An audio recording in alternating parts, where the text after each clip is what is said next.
քաղաքական բանտարկյալ Նարեկ Սամսոնյանը գտնում է այս պահին բուժհաստատությունում, ստանում է իր բուժումը։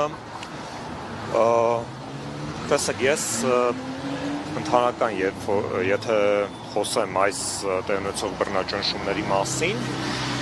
ինչի մասին էր քաղաքական բանտարկյալներ Նարեկ Սամսոնյանի եւ Վազգեն Սահաթելյանի գործը։ Նրանց նկատմամբ այս դասական քաղաքական բռնաճնշումը ընդհանրապես խոսքի համար եւ ընդ որում նրանք կալանավորվել են այն հոդվածի հիման վրա, որով մեկ անգամ արդեն կալանավորվել էին 2 ամսով 2024 թվականի մարտ ամսից մինչև մայիս ամիս եւ հետագայում արդարացվել էին այդ նույն մեղադրանքի համատեքստում, այդ տխրահարճակ համացանցային խուլիգանություն։ Այս անգամ ռեժիմը թիրախավորեց ոչ միայն նրանց, այլև ինչպես ես իմ ելույթում նշեցի, նաև անտիֆեյքի խմբագրությունը